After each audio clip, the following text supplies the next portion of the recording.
We're enjoying today the beauties of the Selby Gardens in downtown Sarasota on the bayfront here. And this place was made possible by the great philanthropist Marie Selby. We have a story now, but not about her, but about the man who taught her art.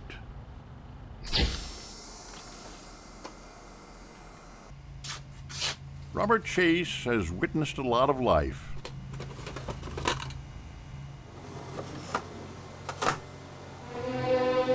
He's captured a lot of it too, with paint and canvas. I started painting in 1931, when I was 12 years old.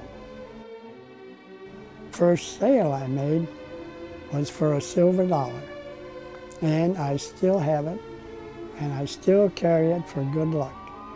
Robert, Bob, enjoys experimenting with color and some unusual tools. I paint with sponges like this, and I paint with little pieces of cardboard, so I can do a whole painting with a piece of sponge and a piece of cardboard. You could say the 91-year-old doesn't like to stay inside the lines of any one type of art. Sometimes I paint flying birds in a sunset very realistically, and then other times I end up painting completely non-objective.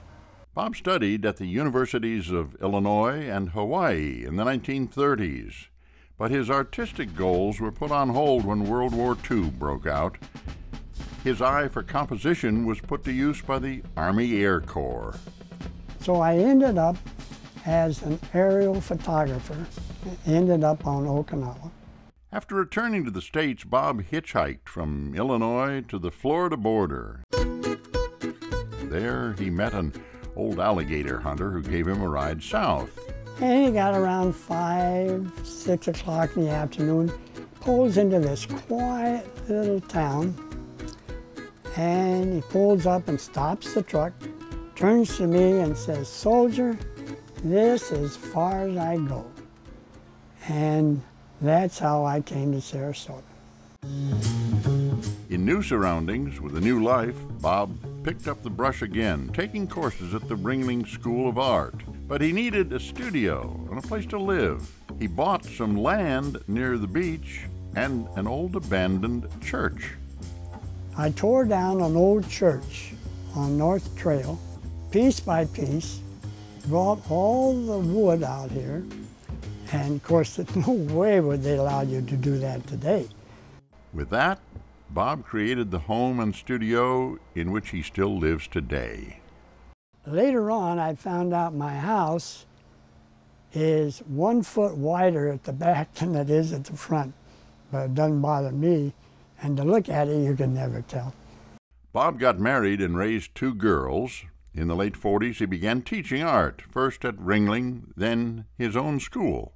One of his art students was Sarasota gardener and philanthropist Marie Selby.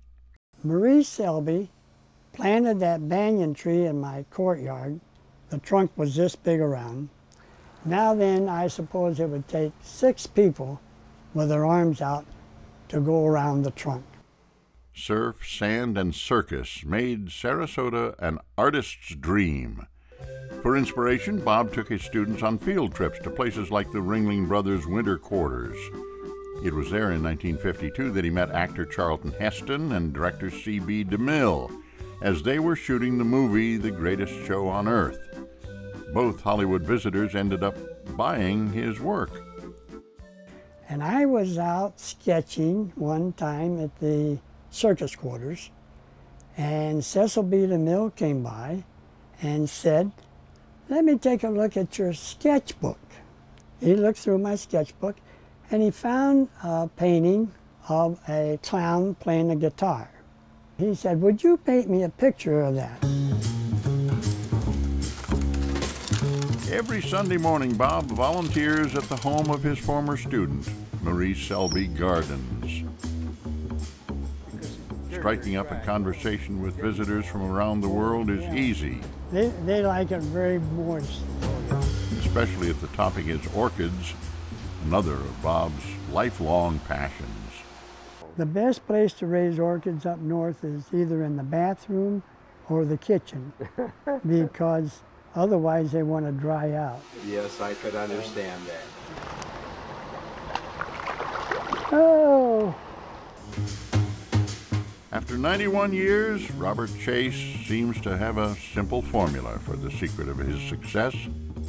If you want to be an artist, make sure you really like it and it doesn't become work for you. Have a lot of fun with it. That's the main thing. Robert Chase continues doing and sharing the things he loves 7 days a week.